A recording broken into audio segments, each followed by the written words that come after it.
মধ্যবিত্ত যারা আছে তাকে নিম্নবিত্ত করো, আর গরিবকে চিরজীবন গরিব করে রাখো, এইরকম একটা বাজেট এটা। মানে তোমার আমার বাড়ির ছেলে মেয়েরা যারা প্রতিনিয়ত চাকরির জন্য হন্য হয়ে ঘুরছে, তাদের জন্য কিন্তু কোনো আশার বাণী মুখ্যমন্ত্রী দেখাতে পারেননি এই বাজেটের মধ্য দিয়ে। 26-এর বিধানসভা নির্বাচনের আগে যে অন্তর্বর্তীকালীন বাজেট হবে, ইন্টারিম বাজেট হবে, তুমি দেখবে সেখানে কিন্তু মানে লক্ষ্মীর ভান্ডারের প্রকল্পের টাকা বাড়বে। ভোট এবং লক্ষ্মীর ভান্ডার সমার্থক শব্দ, যেটা আমরা বারবার বলি।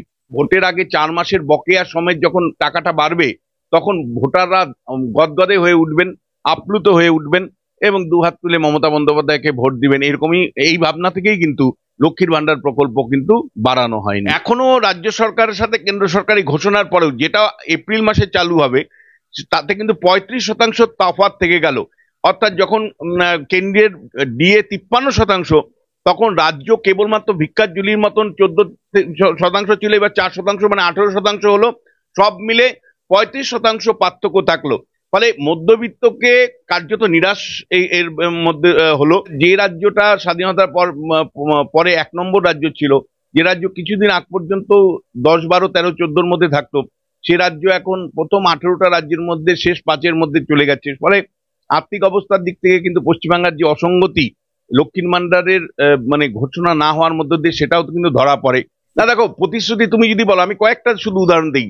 প্রথম বাজেট থেকে তুমি পরপর 3টে বাজেট দেখো, বলা হয়েছিল স্কুলগুলোতে স্মার্ট ক্লাসরুম চালু করবে। কয়টা স্কুলে স্মার্ট রুম চালু করতে পেরেছে? কোন প্রাইমারি স্কুলই উঠে যাচ্ছে, সরকারি স্কুলই উঠে যাচ্ছে। তার অথচ তুমি দেখো, পার্থ চট্টোপাধ্যায় শিক্ষামন্ত্রী থাকাকালীন প্রত্যেকটা বাজেটে গর্ব করে বলতেন, আমরা অত সংখ্যক স্কুলে স্মার্ট ক্লাসরুম করব। তা আপনার প্রতিশ্রুতি কি পালন করতে পেরেছেন? মমতা বন্দ্যোপাধ্যায় যে সাংবাদিক সম্মেলন করলেন, তাতে তিনি কেবলমাত্র কিমিউলেটিভ ফিগার কি তোমার দর্শকদেরকে বলি, লক্ষ্মীর ভান্ডার থেকে শুরু করে কন্যাশ্রী, যুবশ্রী, সমস্ত প্রকল্প অতীতে কত টাকা তিনি দিয়েছেন, সেইটাকে একসাথে করে যখন আপনার সামনে রাখছে, আপনি চমকে যাচ্ছেন, এত টাকা, এত টাকা, এত টাকা। অর্থাৎ মমতা বন্দ্যোপাধ্যায় তার 14 বছর শাসন করেছেন, 14 বছরে বিভিন্ন খাতে কত টাকা খরচা করেছেন, সেই টাকাটা আপনার সামনে যখন রাখছে, সেটা কৃষি ক্ষেত্রে হতে পারে, শিল্প ক্ষেত্রে হতে পারে, শিক্ষা ক্ষেত্রে হতে পারে, আপনার মনে হচ্ছে একটা বিপুল টাকা। আসলে উনি বিভিন্ন বছরে যা খরচা করেছেন, সেই খরচাগুলো যোগ করে করে করে করে ফিগারগুলো আপনার সামনে রাখছে, আর আপনি আমি বিভ্রান্ত হচ্ছি। ফলে দিনের পর দিন বাজেট একটা বছরের যে বিষয়, মানে বিগত বছর এবং আগামী বছর, বর্তমান বছর এবং আগামী বছরের কনটেক্সটে, 3টে বছরের কনটেক্সটে বোঝার চেষ্টা করা হয়। মমতা বন্দ্যোপাধ্যায় কিন্তু সেই নীতি ভুলে দিয়েছেন। তিনি কিন্তু পরিষ্কার করে এই বাজেটটাকে পরিষ্কার 14 বছরের যে কিমিউলেটিভ ফিগার, 14 বছরের যে মানে বিভিন্ন খাতে খরচা করেছেন, প্রত্যেকটা যোগ করে করে তিনি আপনাদের সামনে পরিসংখ্যান যেটা রেখেছেন, সেটা মানে বাস্তবে কিন্তু সেখানে মনে রাখতে হবে কেন্দ্রের একটা পোর্শন আছে।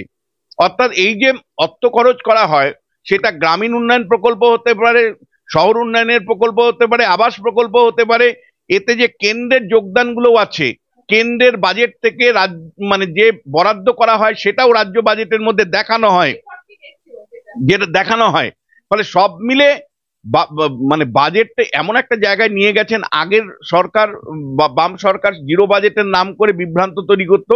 এখানেও কিন্তু আমি বলবো বাজেটের নাম করে কার্যত কতগুলো ফিগার রাখা হয়। যেমন একটা উদাহরণ আপনাকে দিই, সেটা হলো যে সত্যি ঘাটাল মাস্টার প্ল্যান, কতবার গল্প শোনানো হয়েছে। 500 কোটি টাকা বরাদ্দ করার আগে আপনি জমি অধিগ্রহণ করতে পেরেছেন? জমি অধিগ্রহণ না করে 500 কোটি, আর 500 কোটি টাকা দিয়ে ঘাটাল মাস্টার প্ল্যান আপনারা বলেছেন 2012, মানে এই 2025 সালে, হ্যাঁ 26 সালের আগে আপনারা কমপ্লিট করবেন, 25 সালের ডিসেম্বর মাসের মধ্যে কমপ্লিট করবেন, এই কথা বলেছে দেব।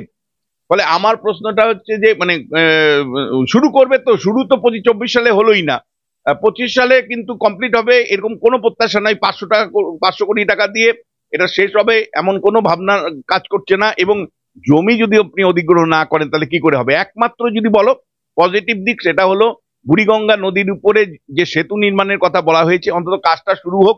সেটা যদি হয়, সেটা আমি মনে করবো ইতিবাচক দিক, একটা অবশ্যই ইতিবাচক দিক। কিন্তু প্রশ্নটা অন্য জায়গাতে। প্রশ্নটা হলো যে রাজ্যের প্রায় 3,75,000 কোটি টাকার কাছাকাছি যে বাজেট, তাতে আপনার লোনের পরিমাণ 80,000 কোটি টাকা।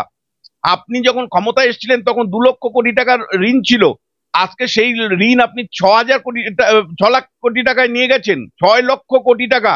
প্রতিটি মানুষ জন্মের পরে পশ্চিমবাংলাতে 65,000 টাকার মতো ঋণ নিয়ে জন্মাচ্ছে।